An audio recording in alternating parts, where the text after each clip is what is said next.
Welcome to the 2021 Schul Forum. My name is Lori Thomas, and I am the Interim Director of UNC Charlotte's Urban Institute, where I also serve as the Executive Director of the Institute for Social Capital. The theme of this year's Schul Forum event is economic mobility, and it is only fitting that we recognize the passing of one of our community champions for economic mobility, Dr. Ophelia Garman-Brown. Dr. Garman-Brown, among so many contributions to our community, co-chaired the Charlotte-Mecklenburg Opportunity Task Force and became a tireless and persistent advocate of the work and repairing the injustices around economic mobility in our community. She was a healer, and her healing works live on. We who work in this space are indebted to her. Thank you, Dr. O. The Charlotte Urban Institute has been on a 7-month virtual journey exploring many aspects of our community touched by and touching economic mobility. 5 conversations preceded today's forum, focus on the intersection of economic mobility with housing, transportation, health, the racial wealth gap, and workforce development. All of this has been generously sponsored by an endowed gift by alumna Marianne Schul and her husband, Dr. Norm Schul, the first director of the UNC Charlotte Urban Institute. Thank you. To introduce the Dr. Schul and bring a word of welcome from our university, I'd like to introduce Dr. Joan Lorden, who has served our institution as Provost and Vice Chancellor of Academic Affairs for 18 years, currently the longest serving provost in the UNC system. The Urban Institute and Institute for Social Capital have benefited from her wisdom. Dr. Lorden. Thank you, Lori, and welcome to the 2021 Schul Forum, where we will continue the conversation about economic mobility in the Charlotte region. We'll be talking about the challenges facing us and the solutions that we can implement to help our community. At this event, we'll be looking at whether we're doing enough and doing enough of the right things to really move the needle on economic mobility in Charlotte. This is a topic that's at the core of UNC Charlotte's mission. UNC Charlotte's undergraduate program serves Charlotte's diverse demographic. We enroll and graduate the largest number of low-income students in the UNC system. Nearly a third of our students are eligible for Pell Grants based on household income. Of our more than 30,000 students, 40% identify as students of color, and more than 2,100 are the first in their family to attend college. We're proud to be a key driver of economic mobility in this region and the state of North Carolina. According to the Opportunity Insights study, approximately 80% of the students who attend UNC Charlotte reach the middle class, regardless of how much money their parents made. And 25% of the students from low-income families become high-income earners. But there's more to be done. Charlotte's Urban Institute has worked for more than 50 years to find solutions to the region's economic, social, and environmental challenges. In fact, this forum was made possible, as you know, through the generous gift from the Urban Institute's founding director, Norm Schul, and his wife, Marianne. Their generosity speaks to the best values that this university and this institute embody, and their commitment to making Charlotte a better place to live, work, and thrive for all of us. They're carrying on that work today through convenings like this virtual gathering. The Urban Institute also supports this mission through research and evaluation with community partners. Research on topics like the racial wealth gap and support for minority-owned businesses has been undertaken in conjunction with Bank of America and using data from our Institute for Social Capital and our Quality of Life Explorer. Over the past several years, the Gambrell Faculty Fellows Program has sponsored teams of faculty researchers to expand research into the areas that challenge our community and to search for solutions. UNC Charlotte is this region's public research university, and we are committed to supporting our community as we collectively work to identify effective solutions and put them into practice. Local groups from the city and county to nonprofits to major employers have poured resources into Charlotte's challenges around economic mobility over the past decade. You'll hear from our chancellor about the university's new strategic plan and the mission we've defined as an institution for us to lead the way in these endeavors. As we boldly claim in our new strategic plan, we will fulfill our role as North Carolina's urban research university to benefit our city, region, and beyond by co-producing transformative solutions to societal issues and challenges. And we will support the improvement of educational and socioeconomic outcomes for the Charlotte region by mobilizing university resources and community collaborations. These words, straight from the strategic plan, are aspirational goals. To make them a reality, we're going to draw on our heritage of convening people in this region through groups like the Urban Institute and forums like this.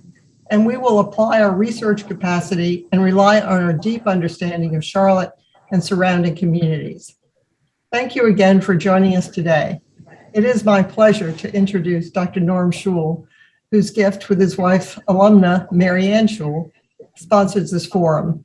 Norm, as you heard, was the first director of the Charlotte Urban Institute, then named the Institute for Urban Studies and Community Service. Although retired, Norm has remained engaged with the university and the Urban Institute. Norm, thank you. And please join us to share your thoughts and insights. Thanks very much. I guess what I want to do today is to begin with kind of the idea of how we developed a relationship with the Brookings Institution, then what we carried on then to the development of the Urban Institute. As you said, originally the Institute for Urban Studies and Community Service, and then how we came up with the idea of funding the Schul Forum. It was in the spring of 1967, and I was on the faculty of UNC at Greensboro, that I got a call from the chancellor. And anytime you get a call from the chancellor, you always wonder what's going on. Well, Jim Ferguson, who was the chancellor, said, Norm, I have an invitation to go to UNC Charlotte for a urban conference. I cannot go. Would you represent me? I was glad to do that since I had been dealing with some research on urbanization, particularly polynucleated cities, as I looked at the Piedmont of North Carolina. And though I came to Charlotte, George Washington called Charlotte a trifling place when he came there. I have to say that UNC Charlotte was a trifling place as well. I didn't have to look very far where the one building that could hold a meeting was held. That was in the Cone Center. I entered there. Chancellor Calvert introduced me as representing Chancellor Ferguson at Greensboro. And I sat down and I basically listened as a group of predominantly men from both the public and the private sector were there listening to a presentation by John Osmond of the Brookings Institution. He was focusing on the development of the urban areas from Charlotte to Raleigh, and with the obviously Greensboro, Winston-Salem, High Point in between. And he said, we need to think regionally. Well, I looked at all these people, and they really were looking with a little skepticism because they were more interested, obviously, in their own companies, their own particular organizations, but they listened politely to him. There were a few of them that really seemed to buy into it.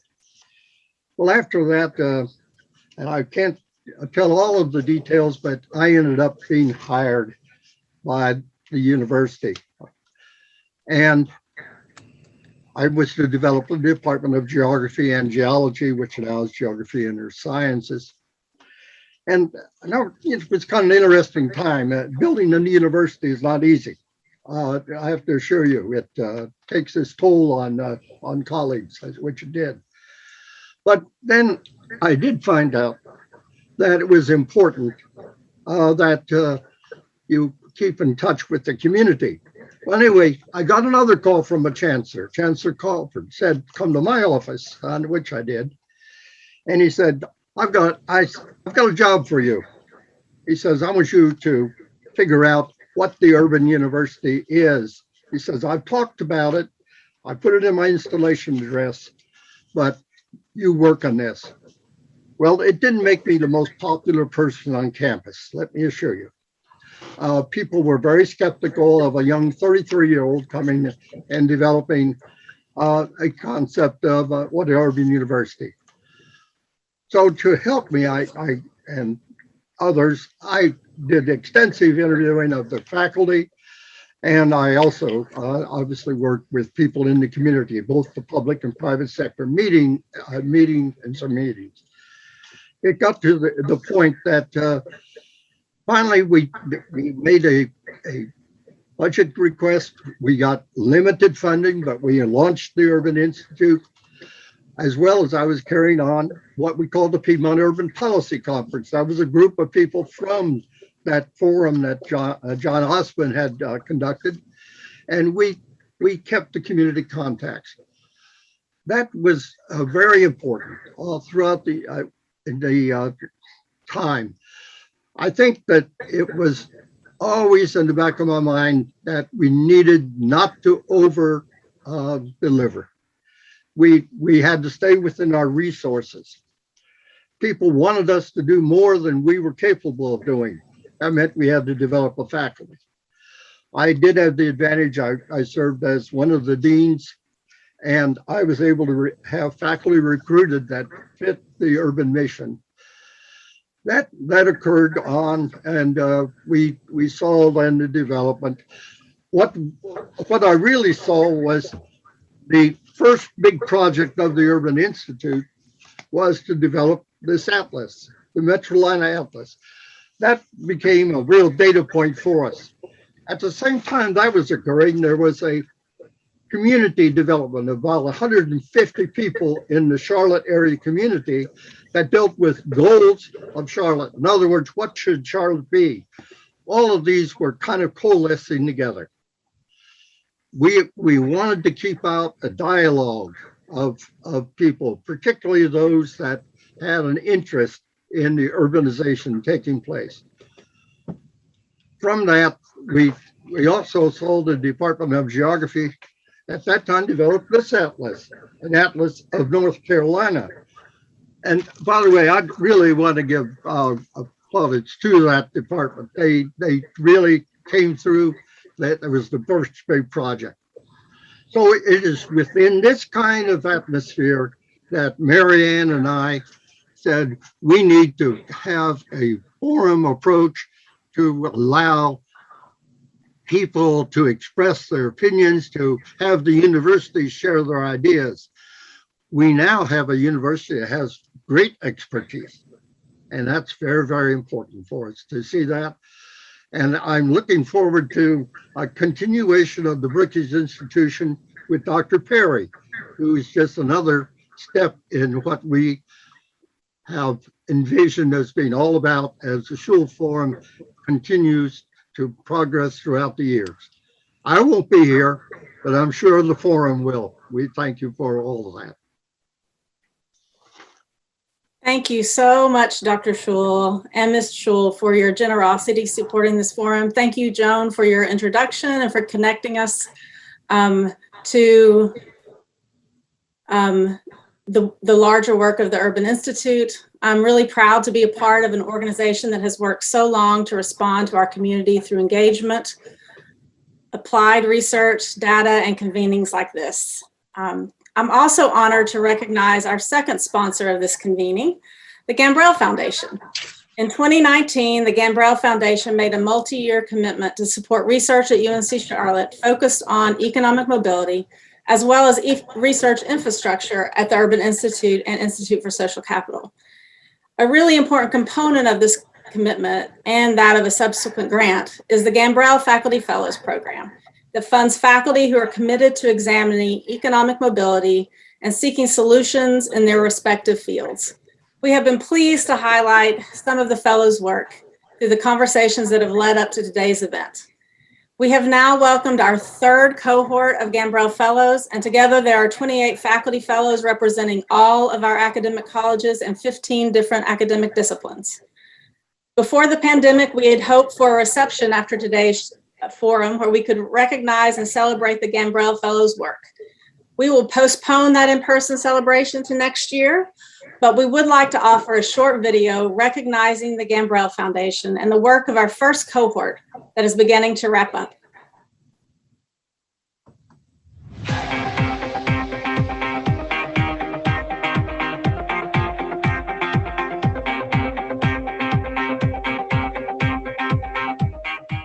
We look at the issues that are most prominent in the Charlotte area right now, that are of most concern. Part of the Gambrell Faculty Fellowship is really to use multiple disciplines to understand where solutions may lie to addressing economic mobility. What we're looking at is how are artistic practices able to make a child's life better or make a community stronger. I think one of our goals was to bring forward into view and focus a more distributed understanding of the economic impact of the arts, so that it wasn't only centered on arts organizations known and supported through the Arts and Science Council, but the very strong and growing arts community in neighborhoods and in surrounding counties. What I'm excited about is all of the people we have discovered and learned about who are on the grassroots level doing this work and devising ways to measure and assess the work that's being done and see how effective it is and see how it can be supported more fully. This particular project looks at how people on the west side of Charlotte feel and use technology for work. The digital economy is one of the fastest growing sectors of the economy. It doesn't require a bachelor's degree to get into certain entry-level digital economy careers, network administration, fiber optic installation. So we're really trying to connect people to those jobs with skills that can get them into middle wage incomes. We are seeing that low-income populations, predominantly African-American populations on the west side, use and believe in technology in the same way that largely everyone else does. We hope to take this information back to policymakers, employers, to see the types of skills that people want to learn to be able to move into these entry-level, non-degreed careers in the digital economy. What we have studied is how changes in accessibility to jobs affects people's opportunity to employment.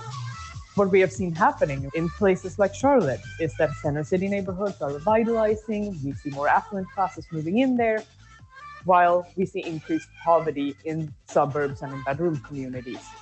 If we want to build sustainability in terms of environmental sustainability, we want to reduce auto dependency. And that means increasing connectivity so you can easily get from these cookie-cutter neighborhoods out in the suburbs to a bus stop safely and conveniently. The class is how to teach reading to English language learners. And so I have my students then going out and doing this in practice. What I've been trying to look at is how does not having English language cause you stress? Mainly with your family relationships. So the parents feel like they can't communicate with the students' teachers. The next level of stress is when they're ill. They can't completely communicate how they may be feeling or what they need. And the third one is about job opportunities. So I work with just my class, my students, but then they're working with these community members who are then impacting their family and community, and my students are impacting their school. So yeah, it's a little drop, it seems like, but with nice ripples.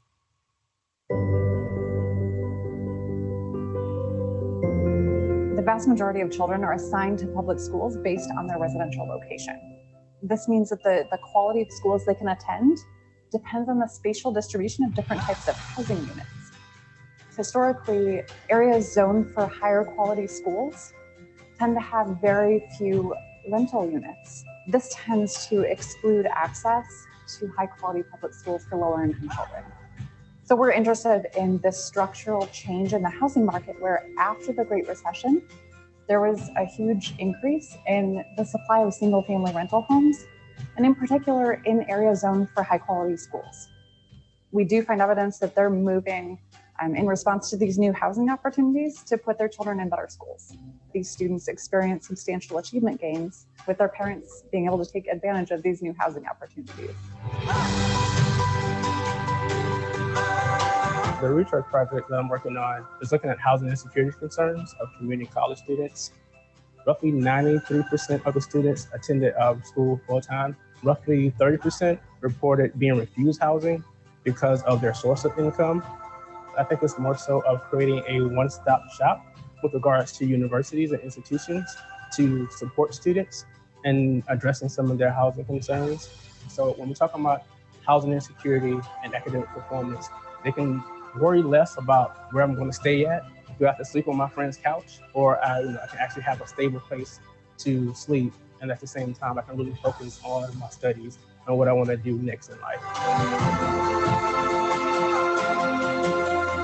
One of the key impacts of the Gambrell Faculty Fellow Program will be to create a groundswell for, just almost an extensive library of actionable information that the community can use and put into practice.